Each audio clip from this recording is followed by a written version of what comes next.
نشأت سعاد في كنف أسرة محافظة، حيث كان والدها شيخا معروفا في مجال الأناشيد الدينية.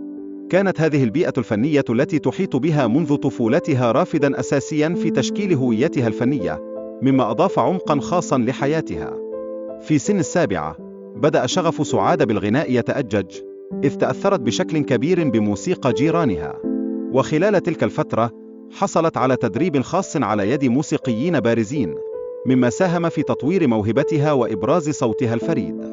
نتيجة لموهبتها الفذة، انتشرت شهرة سعاد بسرعة في لبنان، إذ كانت تدعى لمختلف المناسبات والحفلات، مما ساهم في بناء مسيرتها الفنية وفتح أبواب جديدة أمامها، فاستطاعت أن تشق طريقها نحو النجومية.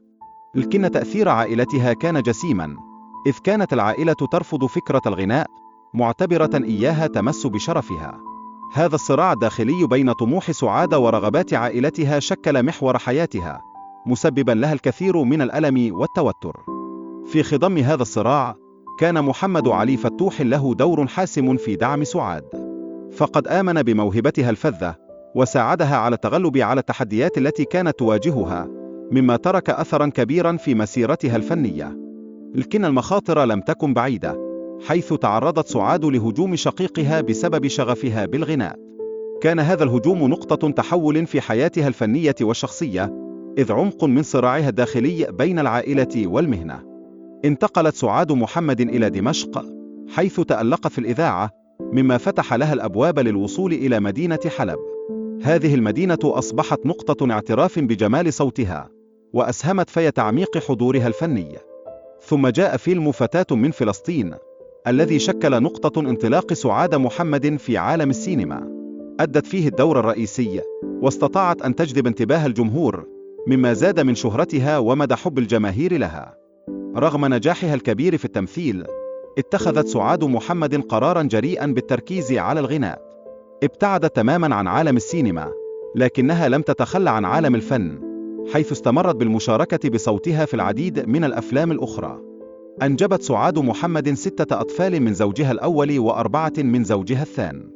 هذا الانشغال بتربية الأطفال جعلها تبتعد عن الساحة الفنية، مما أثر سلبا على مسيرتها الفنية واستمراريتها في المجال. عرفت سعاد برغبتها الكبيرة في الغناء، وقد أطلق عليها الجمهور لقب أم كلثوم من الشرق العربي. جاء هذا اللقب نتيجة لتأديتها لأغاني أم كلثوم، مما أضاف مزيدا من الشهرة إلى مسيرتها. تعاون سعاد محمد مع الملحن الكبير زكريا أحمد، الذي لعب دورا بارزا في تطوير مسيرتها الفنية. كان لقاؤهم الأول في منزل الفنانة صباح بلبنان، حيث بدأت رحلة تعاون فني حافلة. لكن لم تخلو مسيرتها من التحديات، فقد منعت سعاد من دخول مصر بسبب اتهامات بتهريب المجوهرات. ورغم أن المجوهرات كانت تخصها، إلا أن هذا الحظر قد ألغي في عام 1960، مما أتاح لها العودة. تشابه صوت سعاد محمد مع صوت أم كلثوم أثر على مسيرتها الفنية، فقد قيدها هذا التشابه بالمقارنات المستمرة، ولم يسمح لها بإبراز تفردها الفنية، مما أضاف عبئا على كاهلها. وفي ختام المطاف، كانت أغنية مظلومة يا ناس تعبيرا عميقا عن معاناتها الشخصية والفنية، إذ عكست مشاعرها بالظلم ومحاولات الاستغلال التي تعرضت لها طوال مسيرتها، لتصبح رمزا للصمود والنضال. ركزت سعاد على أداء الأغاني الكلاسيكية، مما جعلها تترك بصمة واضحة في قلوب محبي الموسيقى في العالم العربي. إن أغانيها ليست مجرد ألحان، بل هي تجسيد أصيل لثقافة الشرق وأحاسيسه العميقة. ولدت سعاد في صعيد مصر، وهو ما أضفى على فنها لمسة مميزة تمزج بين تراثين عريقين. هذا المزيج الثقافي بين مصر ولبنان أثرى أسلوبها الغنائي، مما جعلها واحدة من الفنانات الأكثر تميزا في الساحة الفنية.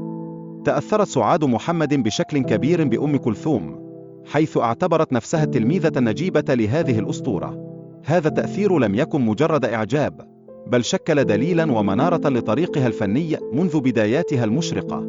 بدأت سعاد محمد مشوارها الفني في القاهرة، حيث تألقت من خلال فيلم فتاة من فلسطين، الذي عرض في عام النكبة الفلسطينية 1948. لقد كان هذا الفيلم بمثابة نقطة انطلاقها نحو عالم الفن الواسع، مما فتح أمامها آفاقا جديدة. قدم سعاد محمد أشهر الأغاني الدينية خلال فيلم الشيماء، الذي حقق تأثيرا هائلا في الوسط الفني. أصبحت هذه الأغاني جزءا لا يتجزأ من التراث الديني المصري، تجسد روحية الشعب وثقافته العريقة.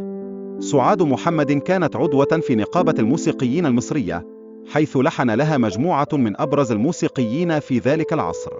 لقد تعاونت مع كبار الملحنين مثل محمد الأصبقي وزكريا أحمد، ليكون لها دور كبير في إثراء الساحة الموسيقية بما قدمته من أعمال خالدة. تحدث الموسيقار الكبير محمد عبد الوهاب بشكل خاص عن صوت سعاد محمد، مشيدا بقدرتها الفائقة على غناء جميع الألوان والمقامات بدون أدنى جهد. كان صوته تعبيرا عن موهبتها الاستثنائية، مما يجعلها واحدة من أبرز الأصوات في تاريخ الموسيقى العربية. ومع ذلك، على الرغم من أن شهرتها لم تكن في متناول يدها في بدايات حياتها، فقد أعيدت أغانيها من قبل مطربين جدد وحققت نجاحات كبيرة لا تنسى.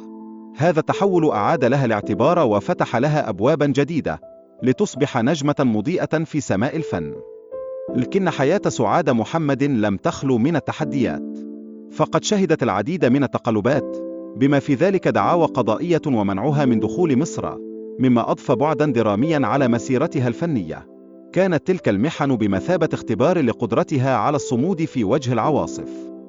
انتقل سعاد محمد إلى حلب، وفي تلك المدينة ازدهرت مسيرتها بفضل صوتها الجميل، إذ اعتبرت واحدة من أجمل أصوات النساء في تلك الفترة. كانت لحنها يعبر عن مشاعر دقيقة، مما جعلها تبرز في عالم الفن. وفي إطار مسيرتها الفنية، شاركت سعاد محمد في فيلم فتاة من فلسطين، والذي كان الأول من نوعه الذي تناول مأساة القضية الفلسطينية. هذا العمل لم يساهم فقط في شهرتها، بل أضاف بعدا إنسانيا هاما لأغانيها. قدم سعاد محمد أكثر من 3000 أغنية عبر الإذاعة السورية والمصرية، مما يعكس إبداعها وتأثيرها الجلي في مجال الغناء العربي. كان صوتها وصورها الفنية تحمل قصصا حقيقية تتجاوز الكلمات. ومع ذلك، تأثرت حياتها الأسرية بشكل عميق على مسيرتها الفنية، إذ أنجبت 10 أبناء، مما جعلها تبتعد عن الفن لفترة طويلة. كانت تعاني من صراعات بين واجبات الأمومة وشغفها بالفن، مما جعل حياتها مليئة بالتحديات. ورغم شهرتها، لم تسجل أي تعاون بين الفنانة سعاد محمد والموسيقار محمد عبد الوهاب، الذي أبدى إعجابه الكبير بصوتها. اعتبر الكثيرون أن صوتها يمثل تهديدا لعرش أم كلثوم، مما جعلها محط أنظار النقاد والجمهور. وتعرضت سعاد محمد لمواقف صعبة، منها اتهامها بتهريب مجوهرات من لبنان، وهو ما أثر بشكل كبير على حياتها الشخصية. ومع ذلك، ألغي هذا القرار في عام 1960، ليكون بمثابة نقطة تحول في حياتها.